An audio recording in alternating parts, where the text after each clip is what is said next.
2,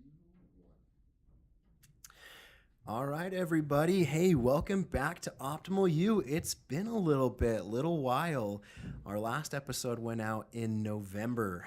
Good old Bill was on here, and haven't had as much free time as I would like to get out a monthly episode. But here we are, and excited for my guest today. Pretty awesome. How it happened. Alec, first of all, let me introduce Alec DeLeeuw here with me. Say hi to everybody. Alec had heard an episode of the podcast. His brother recommended it to him and then reached out to me through Instagram. I don't think we're friends or anything like that. We're not even following each other at that point. I saw this message, and most of the time, I don't know if this happens to you, but when you're not friends, it goes like, hey, you've got a request. Oh, yeah. And so I was like, oh, it's probably one of those fake accounts that are just reaching out to me. And so I didn't look at it, I think for like a day or something like that. Wasn't a day or two. Yeah. And then I was like, all right, let's see what this is. And I was like, oh, wow, this is awesome. And you're just expressing, hey, heard the podcast, would love to share my story. And I was like, and this was, geez, what was it, early February, I think? Yeah, this got last early month. February with how things have happened over the last couple months. Yeah, and it was a good timing for me as well because I know I hadn't released episodes of the podcast, and I was like, geez, I need to do this. I need to get a cadence going again, and I need to get an episode out. And I was like, boom, here's an opportunity. But of course, I was like, well, let's do this in March. And it's worked out, though. Yeah, it's been a good time frame. I didn't do it right away, but I think timing is big, and the universe controls timing. And I think that, like you mentioned, it worked out in the right time. So awesome to have you here with us, Jed. Good to be here. A couple of the things to introduce and to share with the listeners and the fans out there about you. So currently you are a science major. You're studying exercise science. You have a big passion for fitness. Yeah. So studying exercise science down at UVU. Awesome. I work as a personal trainer at 2 places. One's called Orange Theory. The other one's Athletic and Fit. Athletic AF is what we go by. So it's kind of a nice little play on word. And then I'm also a nutrition coach at 7 Point Nutrition. Nice. You got a lot going on there. Yeah, man. Got to stay busy. Like to stay busy. Wow. So much. Now, I've heard good things about Orange Theory. What location are you working at? I'm just at Draper. So like we're next to IKEA. So it's right over by that Hartman's off of Bangerter. Oh, yeah. Yeah. Awesome. Hey, so there may be some people out there listening that may go to that one. That'd be awesome. If you end up hearing through the podcast, let me know when you show up. It'll be good to have you. There you go. I'm going to have to try one of those out. Now, I love lifting heavy weights. Yeah, that's what I do too. I can do that. I'm the same way. But any of the CrossFit or the Orange Theory high intensity stuff, I'm like, I don't know how that's gonna go. It's another animal. Got to give it a try. I'll have to come in and get a workout in with you and your group. And also a nutrition coach. That's awesome. Yeah, I just started that about a month ago. So I've been working on a few certs right now, getting my nutrition certification. I finally finished that up. And figured, I've got these certifications. I don't want to just let the money go to waste. So I just started about a month ago. So getting used to that. I've been a personal trainer for 3 years now. So I'm good with the training. Still plenty more to learn, of course. But the nutrition is my new adventure right now, kind of figuring that out. And I'm not in school right now. We'll get to this later, but I dropped out of school this semester. So I've got a lot of time just to put into that now. So it's going to be good. Good timing, kind of like what you said. The universe always times things up the right way. So we'll see how this goes. So I'm excited about it, though. Nice. Hey, well, you need the exercise portion of it, the programming, but you also need that nutrition piece. That's so key, and I think it's oftentimes overlooked and forgotten. No doubt. It's 85-90% of your success. So if you can't eat right, then you're probably not going to see the results you want. Exactly. And, that's something that I struggle with a lot because I don't eat right a lot of the times. Me either. I'm saying that as a coach, too. So we're not all perfect. Awesome. So a big passion for the fitness industry, just overall living well, something cool that you're doing this summer. You're doing some study abroad in an awesome place. Yeah, dude, going back to Germany. So I served my mission, an LDS mission over in the Alpine, German-speaking mission is what it's called. Served in southern Germany and Austria. It covered Germany, Austria, Switzerland, and a piece of Italy. And it's been almost 4 years since I've been back, and so it's about time. I'm going to be heading back. I'm not going back to my mission initially. I'll be studying in Berlin, which is up north. And then my parents right now, funny story, they live in Tokyo right now. My dad works over there. So the plan is to hopefully get them to come meet me down in my mission down in southern Germany when we're done. So I'll be gone for about a good 6 weeks. Oh, wow. That's awesome. I'm so excited. That'll be really cool. It's been a cool. long time coming. I've been saving up and it's ready to go. So jealous. Germany is a beautiful place. I was just talking about it with some of my coworkers, what's on our bucket list, and visit Germany is one for real, of those. yeah. So I got to get there sometime. I'll keep tabs with you and see let how me know it goes. what you want to go do, and I'll let you know. There we go. Awesome. Well, I'm excited to have you here. You reached out, said that there's some things that you were going through, that you've been through in your life, and you wanted to share those experiences. Now, before we jump into those and we get into the real meat of it, share with me, a little bit more about you.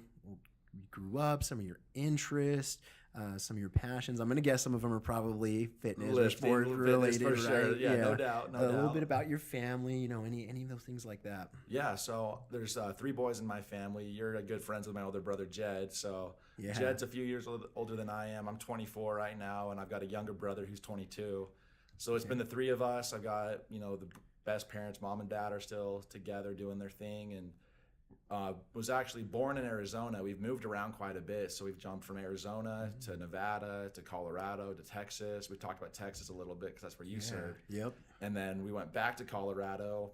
Then we got here. So we've been in Utah now for a good, almost 14 years. Yeah. And then my parents now, like I mentioned before, they're in Tokyo working. So, really close with my family. The distance between here and Japan has definitely brought us closer together. Growing up, I was really big into skateboarding, snowboarding, grew up riding motorcycles at our family's ranch here over near Wyoming and Utah. And then just started to play basketball a lot more when we came over here. And Jed, my older brother, was a big influence in getting me to kind of not ditch skateboarding, but we always clashed heads growing up because, I was that skater kid and he was the jock. And, especially in Colorado, I'm not sure how it goes here, but those 2 groups just hated each other. And so Jed and I fought quite a bit growing up. I live with him right now. We're taking care of our parents' place. And he's been a big role in getting me more into the sports world, where I play basketball at Alta High School. Home of the Hawks. Home of the Hawks, we got to get the alma mater out there. Yeah. Played a little bit of football. I played through my sophomore year, but I screwed around way too much to take it seriously. And so... But what really got me into lifting actually was my dad. He introduced me to a guy who I work for right now at Athletic AF. His name's John Madsen, the owner. He started training me for basketball when I was about 15, 16 years old. I think I was a sophomore in high school. And just lifting with him, I was always a very shy kid growing up. I didn't like to put myself out there. And John just, showed me like I had so much potential. And so that's where I got this love and passion for fitness, where through that I'm able to, one, for myself, I can express myself a lot better, but then I just kept falling in love with it, seeing the results, getting that endorphin release. That's the best part, I think. It gets addicting. And so that's what's really driven my passion has been, it kind of sounds a little bit more selfish in that I did it for myself, but I loved it so much. And I think that's where a lot of success comes, is when you do what you love, the work you produce is going to be so much better. And so since then, I always told myself I'd love to be a personal trainer. I think it'd be so cool. Then I went and served my mission, came back. I started working at Treehouse. I don't know if you know about Treehouse, right? Yeah. So I worked not the front desk, but I was like the towel boy for, I worked there before my mission, a little bit after, and started trying to do something like, the basic return missionary jobs at call centers. I tried those out. Yeah. Could not stand it. I couldn't do it. And so I eventually, long story short, got introduced to Orange Theory, worked their front desk.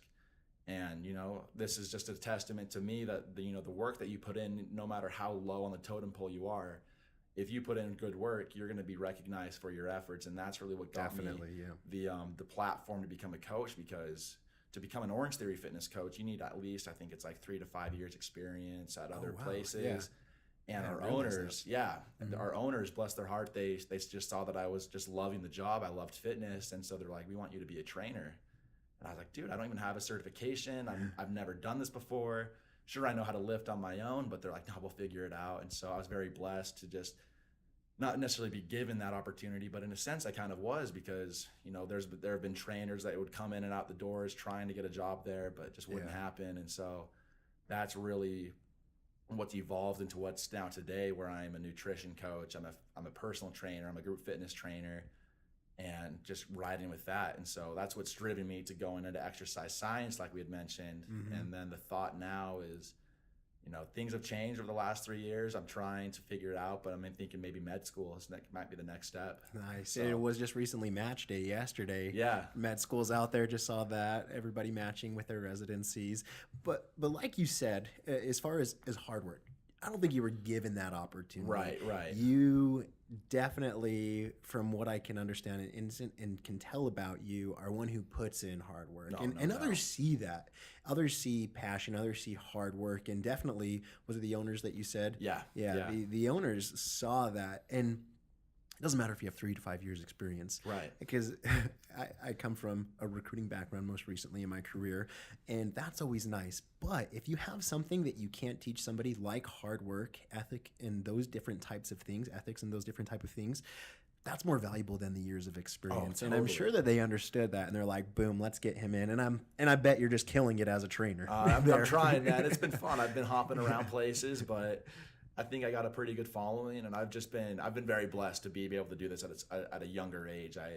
I was in a lot of classes for exercise science of people whose, you know, their dream job was to do what I'm doing right now. And, you know, just to see that in the classroom was very humbling, because we're learning things that I already had been practicing, didn't necessarily know like the anatomy or the physiology of the body. But like you said, you know, I put my head down and I work, and that's, and we'll get to this soon, actually. That's kind of what been my downfall, actually, just recently. And we'll get into more details about that. But I do agree with that. So tell me a little bit about what led you to reaching out to me. So obviously, Jed, shout out to Jed. Thank you for pointing him to Optimal You. Got to get that. But said, hey, here's this podcast. You need to listen to it. Why? Why did he come to you with this podcast? Yeah, so it's kind of a long story. So I'll try to, you know, I want to give all the details that I can, but try to take me to the beginning. Take us to the beginning. So very, very beginning. So, and I'll just be straight up right now. It's really about drug abuse. You know, that's what ultimately led me to the Optimal You podcast. So I've been struggling with depression, anxiety since I was about 17 years old. So that's when it all started. I was looking for outlets, trying to find, you know, ways to cope.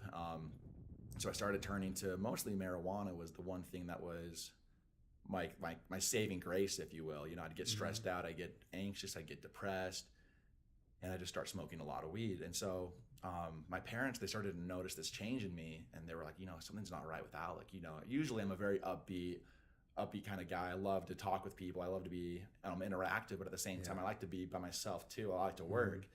But not at the expense of just like looking like gloomy all the time. And so they noticed like, hey, something's wrong with him. And they didn't know that I was smoking at this point. They didn't know that I was drinking, smoking when I was 17. I think this was my junior year in high school. Okay. And eventually they took me to the doctor. They threw me on an antidepressant. I was taking Prozac for a little bit, and then, you know, got things under control. I was able to kind of kick the addiction. I would say, you know, most people say you can't get addicted to weed, to marijuana, but you definitely get addicted to the high. And so that was definitely me for a while. And I was able to finally kick that, served a mission like I'd mentioned over in Germany and Austria. And, you know, crazy thing about that was the change of environment. When I went to Austria, I had this insane, crazy anxiety attack breakdown. Like I was in my bed, you know, until like 4 p.m, couldn't get up. And I felt terrible because, you know, as companions, you got to be with each other 24/7, right? So he can't leave me. He's got to be with me. And so just the anxiety, the pressure of being on a mission, stacked that with, you know, my responsibilities as a missionary, I couldn't fulfill that. It was terrible. And so through that experience, we figured out, you know, here was the proper dosage for him on the Prozac. So had you been off of that on your mission? So we reduced the dosage, and so we were at like maybe like 100 milligrams or whatever the case was, and then by the time I got to my mission, we were down to I think 25 because I was doing so well. We're like, okay, he's good. You got to hold on things, and you know, go new change of environment, you know, new country, new language, you know, a lot of stressors firing at you, and so We finally got that tailored back, and so I'm grateful. I finally finished the mission. I finished the full 2 years, but there wasn't an easy day. One day, like there was no easy day, and you hear that a lot from a lot of missionaries, and I agree with that, and I don't discredit anybody, but going through that with mental health, the entire mission, 2 years, waking up almost already in tears because I didn't want to do anything. I didn't want to go up and talk to people because I was trying to figure myself out. And so I'm like, how can I tell someone how to live their life if I don't know how to live mine? And so that sounds tough. And so, yeah, it was awful, but it was at the same time the best thing in the world because, I learned so many life skills. I learned how to get through hard times. And my mission has been something that I've been kind of used as a crutch ever since. So I got home and they put me on, I was on Zoloft for a little bit, another antidepressant medication, and I was doing pretty well, started to lose my way with the church a little bit every now and then, which I think is normal when you come home. You're trying to find yourself again. You're a young 20-year-old dude. Yeah, I completely agree. Yeah, and so kind of just doing what any, young 20-year-old would do, kind of just trying to figure things out all over again. But then I found out that so I've always had a hard time with obsessive thoughts. I can't get thoughts out of my head. I'm constantly thinking. I'm always anxious because I want to be doing something. My ADHD, which I actually just got diagnosed with about 2 months ago for the first time ever since, would just kick in. So I just start thinking about things. So that would get me kind of hyperactive. And the outlet that I would found was hard work, just putting my head down. Try not to think too much, get the jobs, get the tasks in front of you, put your head down and just get it done. And I loved that. I loved that high, that sense of fulfillment of finishing things. I had a great hold on my anxiety and my depression. And then, I'm not really sure what sparked the next phase, but I started to abuse drugs this time. And, I never really abused drugs other than weed when I was in high school, right? So, started to abuse uppers and downers. How did this happen? Was it something that you knew about? Friends? I've always had like a little bit more of a curious, rebellious spirit. Yeah. Growing up in a very, I think that's in everybody, which is right? Totally, no doubt. But I think I was kind of showing myself I wasn't living my life authentically. I wasn't living myself real, and what I would like it to be. And so I was looking for other outlets because I had such a great job. This is by the time I got to Orange Theory, I started to feel this new anxiety wave come in. And, by putting my head down and working there, I got the job as a trainer, which was like this huge high because I finally made it to what I've been wanting to do. Yeah. I made it, I'm done kind of thing. And so through that, I became a pretty popular coach pretty quickly, and I was the youngest coach that they have. Not to, boast about anything, but that's just the way it was. Do it, man. You earned it. Yeah, right. Yeah. So I was, doing very well over there, and I was still studying. I was doing full-time in school, full-time work. And, I couldn't find like that same high again of like accomplishing a new feat. And so, I still love to work. And so I'd be working, picking up as many classes as I could. I was coaching up to 20 classes a week, doing full-time school. And I loved that. I kind of took a sense of pride actually in being busy and like not hanging out. I thought I was better than everybody else because, you guys are out partying and doing your whatever the case is, you're out with your friends, you're dating. And I kind of took a sense of pride in saying, I'm better than that. I'm a hard worker. I'm going to show you that I'm a hard worker. And that's what I'm going to kind of ride out on. And so it became to a point where I wanted more. I needed a little bit more push. I wanted to do more within the hours of the day. And so that's what led me to start abusing Adderall. So I started taking Adderall. If you guys aren't familiar with Adderall, it's an amphetamine, which means that you're just pretty much putting meth in your body. If you don't know about meth, it just wires you. You go crazy. And you can get this from your doctor. Yeah, and I wasn't. So that's the problem. Yeah. And I was still on Zoloft at this time. And so Zoloft was doing great things for me. But I was looking for that high again, that rush, that endorphin release. I was, working out, getting, the pump in the gym.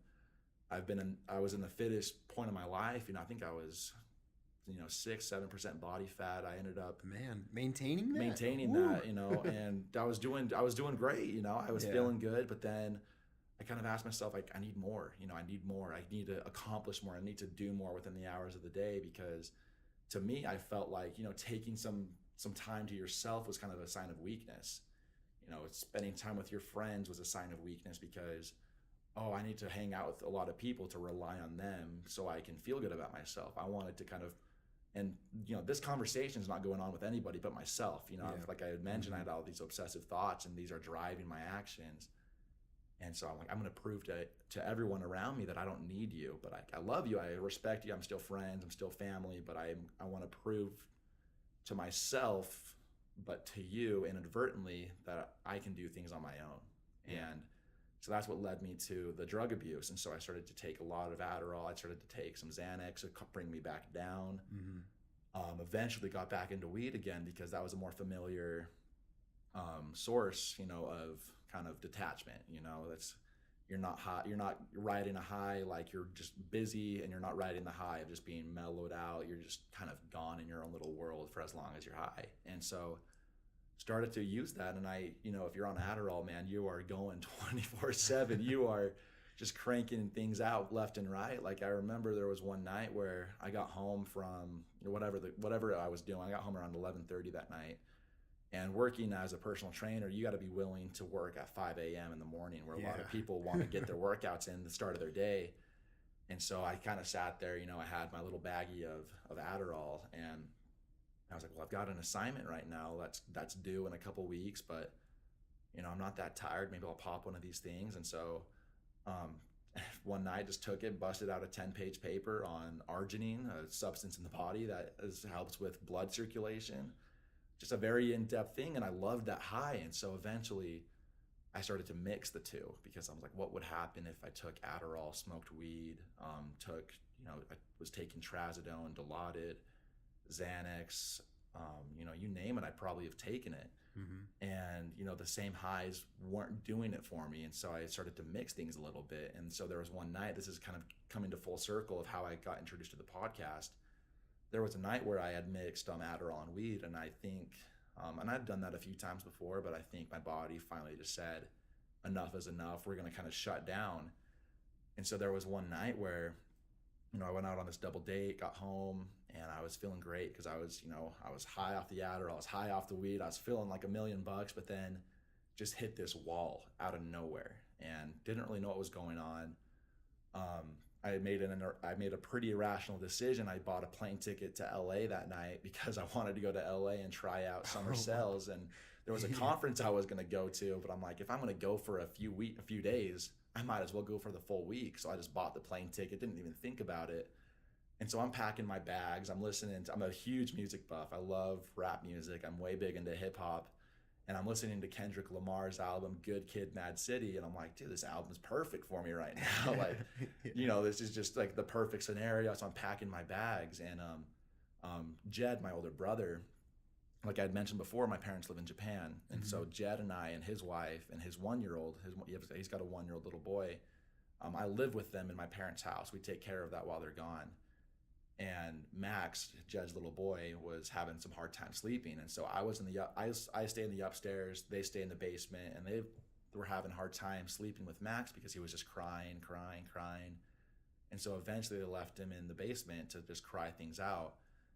And so I'm packing my bags, and I start hearing these voices, and I don't know where they're coming from. So I take off my headphone, I'm looking around. No, there's nothing there.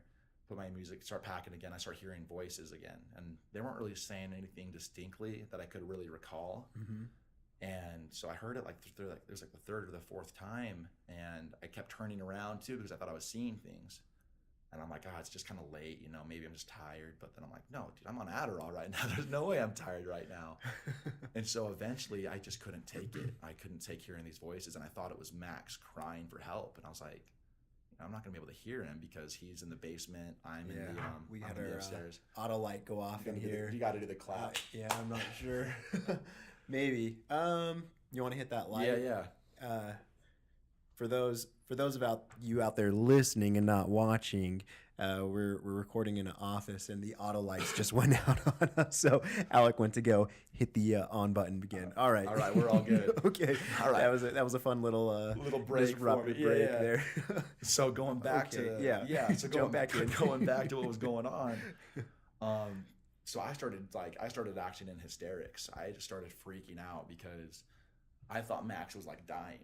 I thought these were like cries for help. And so I run over to Jed's room where he was staying.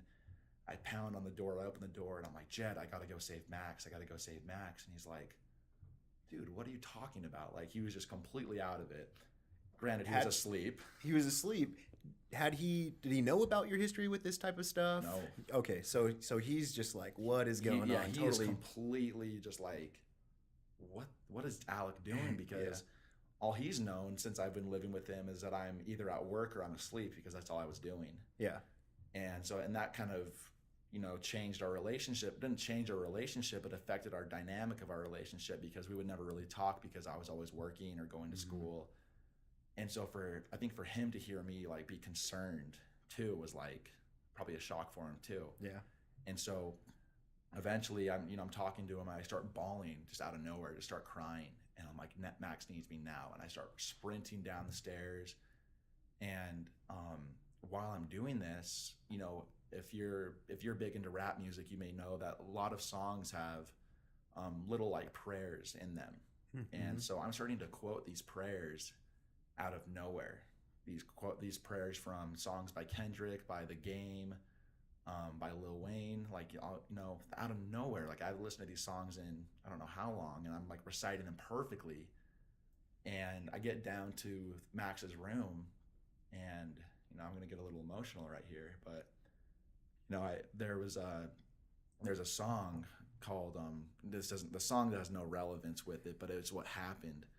The song is called Ricky by The Game, and it starts off with this man holding his friend Ricky while he's dying in his arms, and he screams Ricky as loud as he can. And Jed's coming down. He's chasing after me because he was like, he's running to my child. But I open the door and I just scream Ricky as loud as I can, because I thought Max was Ricky for a second. I thought he was dying. And of course, Max is asleep now. Jed puts his hand over my mouth to try to, just stop me. And I thought I was about to die. I thought he was going to suffocate me, because I saw Jed first at the top of the stairway when I was downstairs. Yeah. By the time he got to me, he was somebody else. These hallucinations were really kicking in. And he, puts his hand over my mouth, trying to get me to just shut up. And I thought I was gonna die, and I start freaking out. And then he grabs me. We walk upstairs, and I start quoting another prayer, and from another rap song.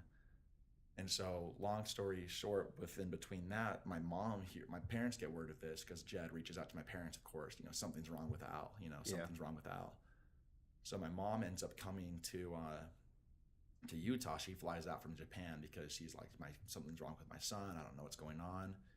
And for me during this, I'm just having extreme withdrawal symptoms. I'm shaking. I can't sleep. I can't breathe. I can't eat. You name it. I was in my bed curled up just crying because I didn't know what was going on. So we ended up taking me to the ER. They got some blood tests, some urine tests, liver toxicity, whatever you want to call it. They were doing all these tests with me because they're trying to see what's wrong with him. Yeah. And they came to the conclusion I was in a state of mania, psychosis. And eventually they got all the tests back. They're like, his blood work checks out. Like, for some reason, I don't know how the drugs didn't show up in my blood, because I've been doing them for, who knows how long, Yeah. And so eventually the ER tells us, we want him to go to the LDS Behavioral Health Access Center, basically just rehab.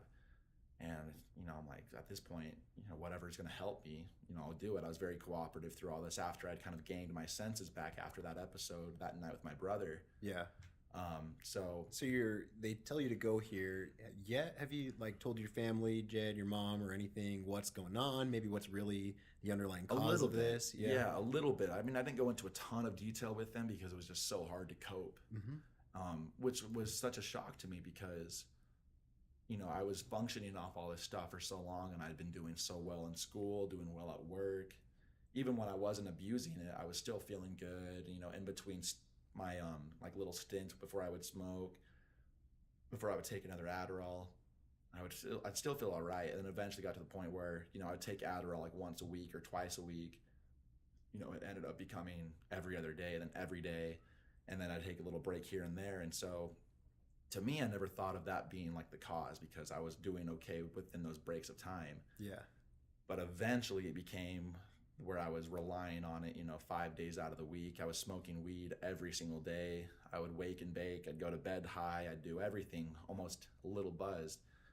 And so it took some time for my parents to get that out of me because to me, it just didn't register that that was the problem. Because for me, it was kind of like, I was tired that night. Maybe, the Adderall kicked in too late. I'm trying to justify things, trying to make sense of things really. Yeah. And they're all like, no, that's not it. This doesn't happen. This doesn't just happen. And so eventually, I told I can't remember what the name is, this chick at the ER, she's like, list off everything that you'd been taking, whether that was prescription medication or any other sort of supplementation. Mm-hmm. And I'm a big fitness guy, so I'm taking supplements. I'm researching like natural routes of boosting testosterone, helping inflammation, helping your recovery. And so so I list off this huge list of all these supplements that I've been taking. And they're like, yeah, we have no idea how he's like still here right now because we don't know how that stuff works in the body. That stuff's not FDA regulated. And and I'm just doing this all self-research because most of it's being driven because I'm on Adderall and I'm just like, I'm zoned in, I love learning. I mean, I do love learning, but that just expedited just the rate at which I could retain and learn information. Yeah. And so at the ER, they're like, hey, we're going to see if an ambulance is even worth picking him up right now because, he seems like he's stable, but after everything you've told us, there's something wrong with him. Yeah. And so at that point, I was like, whatever it takes to get me home, basically. I just want to go home. And so my mom actually drives me to the rehab center up in Salt Lake, the LDS Behavioral Health Access Center. And I meet with a psychiatrist, and he's like, I want to keep him here overnight and monitor his behavior. We're going to put him on a new medication. And if you've been to rehab, you know how bad it is. They take everything away from you. You walk around in a gown. You got these weird, funky socks on. Yeah. And there's nothing to do there. And so I was in there for a good 24, 25 hours. And so in the meantime, my dad flies in from Japan because he's like, okay, what's wrong with my son? He's like, I got to check him out now too. And so eventually I got discharged. I got out of there. And so I've been meeting with therapists ever since, the outpatient therapy. I finally found small side story, actually. I go to the same therapist office Ty Cahoon does. Okay. Yeah. Then he was the one. And so that's kind of how the therapist was found because during my rehabilitation, I wasn't at work or anything for a few weeks, just kind of trying to find my bearings again. And so Jed, he was like, he doesn't listen to podcasts a ton. He listens to, at least as far as I'm aware of, he's not one who talks about podcasts or anything. But he was like, dude, I came across this episode of this podcast I think you'd really like with, and I know Ty decently, or I knew him decently beforehand. I've met up with him a couple times since. But he said, I think this episode on this podcast with Ty was something that you could really resonate with. And so I was like, yeah, maybe I'll listen to it, maybe I won't, because right now I'm just trying to cope with everything, trying to get used to, like, I was on like house arrest basically. Like I didn't have my phone, all my money was taken away from me, my keys to my car were taken. So I'm like, I don't want to do anything right now because this sucks. Yeah. And so eventually I got to the podcast. And there were some things that Ty said that were like the exact same thing. Ty shared a lot of things about his OCD and his like anxieties too. And, it was kind of weird for Jed to mention a podcast to me. So I found that kind of interesting. That's kind of what pushed me to actually listen because I love podcasts. I listen to podcasts all the time, but to hear one from Jed was kind of peculiar. So, So I listened to it. Immediately after, I didn't even finish listening to the podcast by the time I messaged you because I knew that I wanted to be on here and share my story. Yeah. And so that's really what got me to the podcast, and that's kind of there's a lot of different side stories, of course. Yeah. And I'm open about all this. I think it's good to get your thoughts and your ideas out. I think we hold those in too much, and that was kind of my problem because I was working so hard and so often. And I felt like I was okay because I was on a high the entire time. So I couldn't have time to process what I was doing. I could just process whatever was in front of me. And I felt good about it. But, I felt when I was listening to the podcast, I'm like, I just need to share this story with people. You know, if people don't listen to it, if they don't care for it, it doesn't matter to me, because just by getting this off my chest and helping others understand, or myself even understand myself better, just by talking through these things, it's been amazing. And so that's what really brought me to the podcast. That's awesome. You know, not necessarily that it took that to get you to listen to the podcast, of course. But I'm a firm believer that everything in life happens for a reason. We may eventually understand and find out that reason, or it may not be known to us for years or even in this lifetime. But I definitely believe. Did you ever read those like R.L. Stein books where you can like choose your own path, right? What's like the Goosebumps? Goosebumps, yeah. Where now I wasn't huge, but I read one of the books, and this is the best example that I have, right? Where you can like choose your own destiny. So it would come to a page and it'd say, if you want to go this way, turn to this page, or if you want to go to this way, turn to this page. And so basically, you could dictate the story and how it goes. And I think that's how our life is. We come to points where we can make a decision. I can either go this way, or I can either go that way. Jump in, dabble with, you know, whether it be drugs, whether it be school, going to school, living in a different country, taking a job, whatever it may be in our life, that then branches off into a million other possibilities of how our story can end. But whichever path you take, you're still going to get to the end of your story. Right. The end of your story is one going way to be or another. Exactly. And so, you know, the timing and how everything played out and your story is just amazing to me. Tyler's episode was launched during November, where I took a focus for Movember, but really for men's mental health. And so, so my 2 episodes during November were focused on men's mental health. And Tyler, almost the same way, was like, hey, I've got this stuff I want to share and get out there. I actually asked him, and he's like, yeah, I've got some good things to tell. And a lot of his story I hadn't heard before. And it's all for the purpose, and what I want to do with this podcast is to share stories, not only living successful lives, but how people get through tough shit in their lives, because we all go through stuff that's hard, and we all go through things that are difficult. And I'm excited that you want to share your story. You obviously have a passion to help people. Yeah, I love it. I love interacting. You love interacting with people. You like not only progressing yourself and growing and achieving more, moving that flagpost and that flagstone further and further out, but you like helping other people's with there. So now sharing your story. Now, you've gone through this at this point. What now? Yes. Right? So you've got this story. What's next for you? Dude, what's been going on recently, I'm still working on it. So what's next, I'm not really sure yet. Yeah. And that's what's, you asked me to, consider ideas and thoughts of what I wanted to share here a little bit. I didn't take too much time to write. Well, I didn't write anything down. But what's next for me, I don't know. Then that's the beauty of it. I don't have to know. And before, I thought I always needed to know, okay, what am I doing at this time of the day? What am I doing at this time of the day? And I would always have like a written planner, and I would never let it be open. I would always keep it booked. And I wouldn't let anybody else come into my life necessarily. Like, I wouldn't let there be a free time where like, I could maybe go hang out with my buddies and we could go do something together at maybe this time. Like, no, if I didn't already hear something from somebody, I'm blocking that time off for me for something else. And my entire day used to just be all about me. It was 100% improving myself, because I thought I was, there's some level of insecurities that were, from my childhood, from middle school, high school, which I think we all have. Mm-hmm.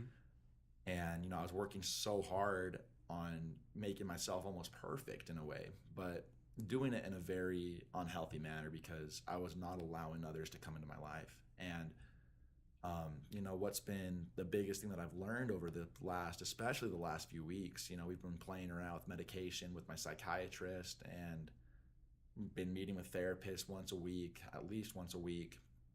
And, I understand to a much greater degree now. It's not perfect yet. I don't think it'll ever be perfect, to be honest. I got to get that out of my head, but that's what I'm working with. But, I've kind of given up my life, or I'm working on giving up my life to a higher purpose. And I'm working on getting this kind of idea out of my head that everything has to be done by myself, and letting a higher power, I mentioned I served an LDS mission. This has been a trip back to the church for me. I went through a little stint where you can even see this on my Instagram page, where I, just put a long post out there where I said, I felt like I had so much bottled up for so long. I'll backtrack here for a second.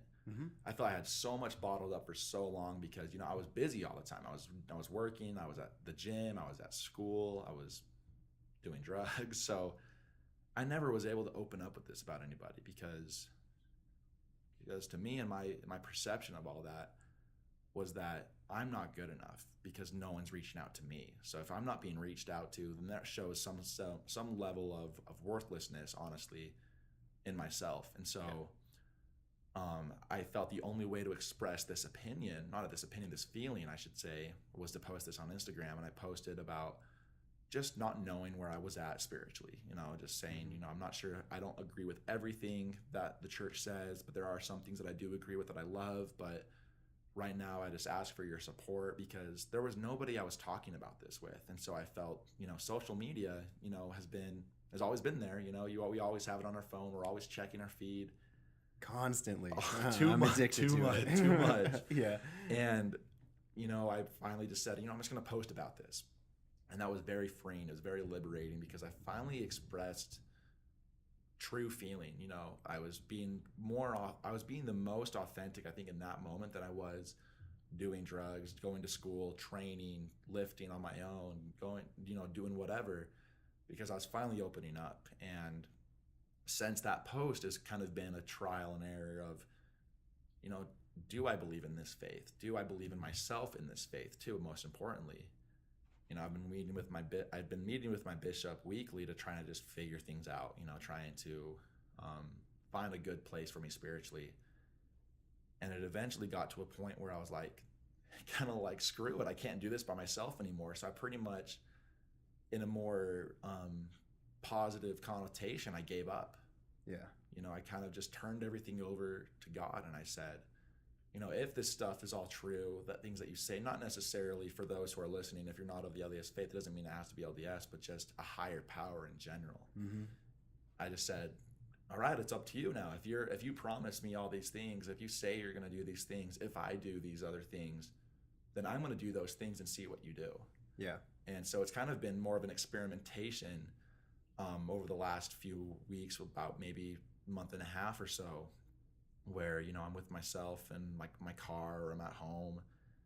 And when I would normally, light up or pop a pill, I turn open my scriptures, or I'll get on my knees and I'll pray, or I'll try to reach out to somebody else and just see how they're doing, and it's still extremely difficult for me because I like to see it myself during this whole process, that I'm an antisocial extrovert. I love to be in front of people. I love to feed off the energy. You're a performer, basically. Yeah. Exactly. You like to be on stage, but then you also like your downtime. Exactly. And you like to turn off. Yeah. And I'm the same way. Yeah. So so how it goes, where if you have if lifting for you was taken away from you, it'd be hard to cope with some free time, or the mental clarity that it gives you when you're lifting, and that endorphin release.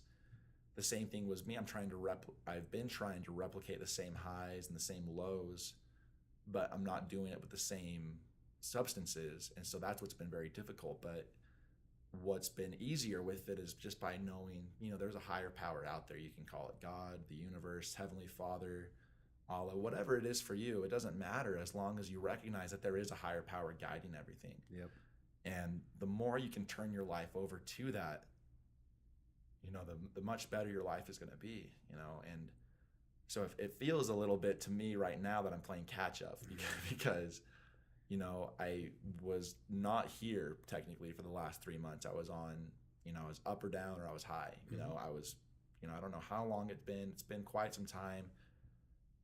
And so it's been hard to slow down, but it's been one of the best things ever, because my relationships with my family have never been this solid. My friendships are starting to come back more. And I'm getting high off of life, actually, to be frank, to be frank with you. And it's been the most liberating thing. So to how that ties into your question of what's next, dude, I don't know.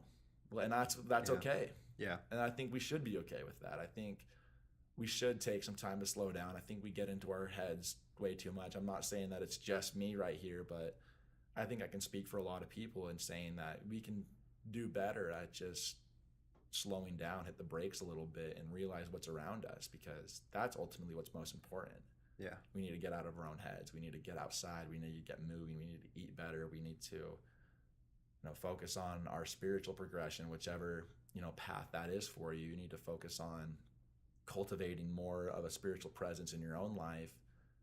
And, whatever teachings those are, you can share that with other people. And you don't have to physically speak those things out. You can just be that example for people. Yeah. And so and that's what I love about this podcast that you have, because I love the name of it, Optimal You, just optimizing your life and yourself personally. But it gives people an outlet to just be real with themselves, to be open, to be just the most authentic version of themselves. And I think in that turn, that's what creates an optimal you. Yeah. And I like how you said as well, in regards to higher power, right? God, Allah, Heavenly Father, whatever you think of as that higher power, there is something out there, the universe as well.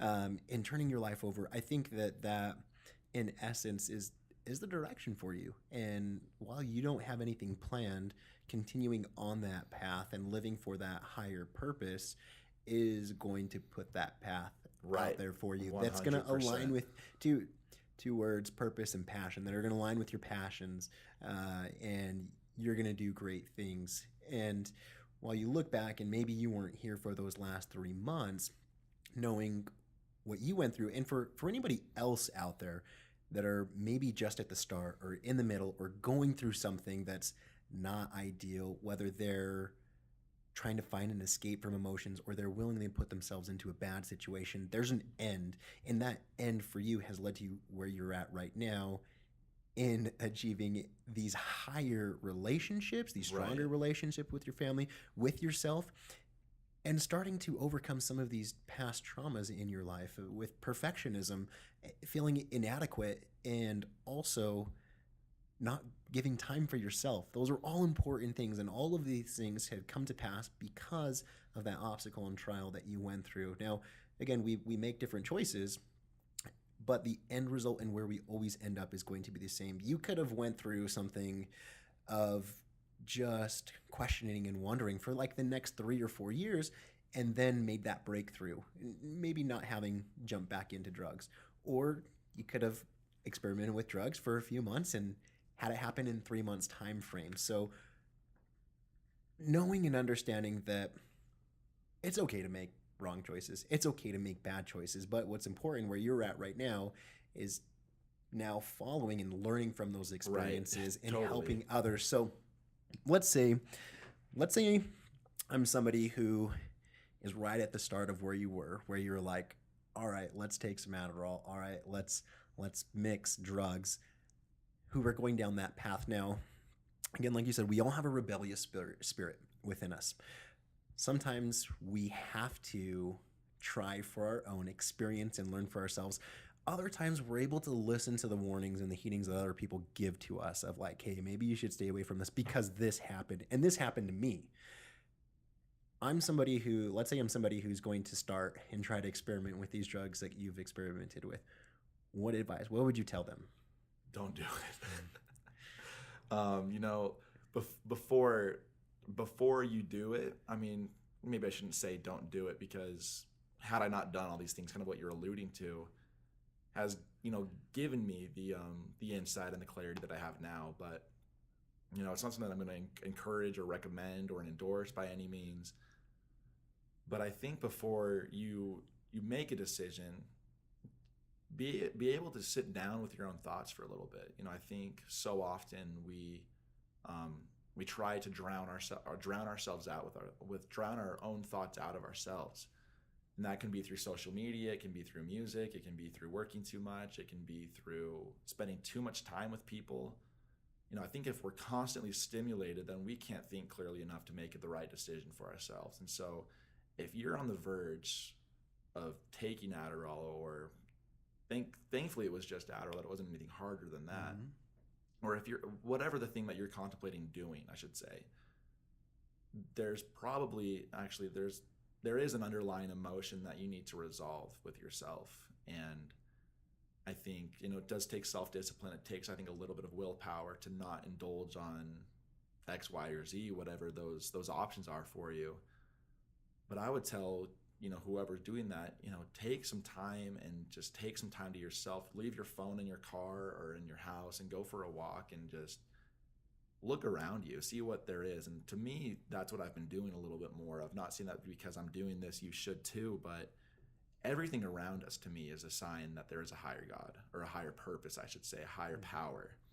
And to try to stimulate something in your body from an external source, because I think that higher power is an internal source for us, but because we say it as like another object, when we're speaking, it makes it sound like it's us and God or Heavenly Father, the universe, but that is within us already.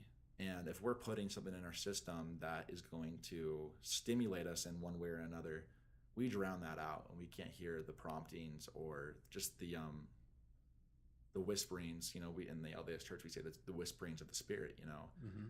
And I've learned that for real here, where the more I've been off of everything so I got off around end of January, or I was forced off, I should say. But now I am proactively off of everything.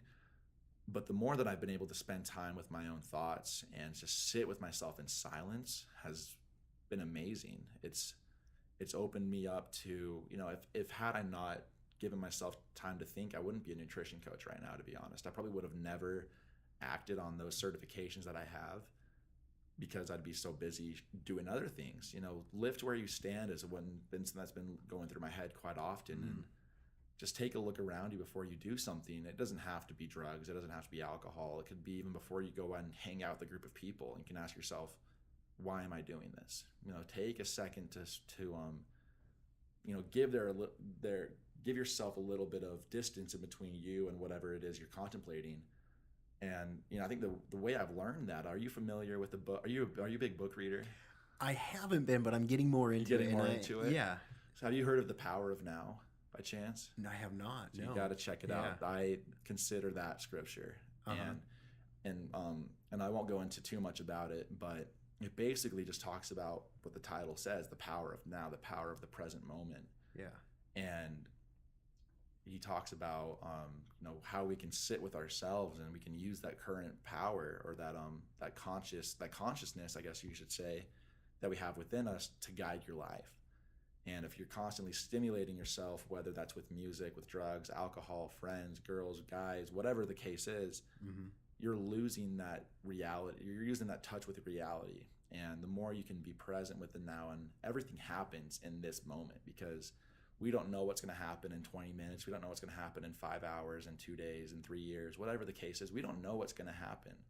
And we don't have any direct control over that too. The only thing that you have control over is this current moment right now. And that's kind of what he talks about.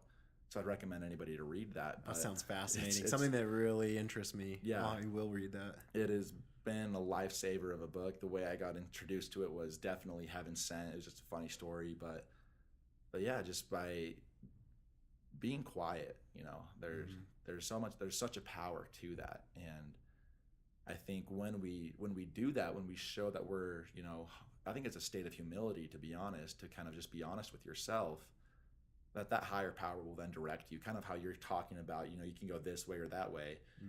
At that point, it's not going to matter which direction you choose, because you're going to be okay with yourself before you make that decision or this decision. Yeah, exactly. Now, I am very thankful. Like I said, for me, it was a time where I was like, all right, I need to get my podcast going again. We've had a couple months breaks, and, lo and behold, you reach out, and now here we are recording, and it's going to set a cadence of getting these podcasts out again more regularly and fulfilling the purpose of helping people live their optimal lives. Just get out there and and whatever it may be, to just be happy and to help others along that path. Now, you've given some really good advice, and I really love the just separate, give time to yourself. Do you meditate? Are you a meditator? Yeah, I am. Yeah. I try to meditate twice a day. Nice. It's what keeps me grounded. And our thoughts sometimes can be scary, but really the power comes from having those thoughts, letting them happen, but knowing how to control them. Right. So some good advice there of letting yourself be alone to your thoughts, to work on that process.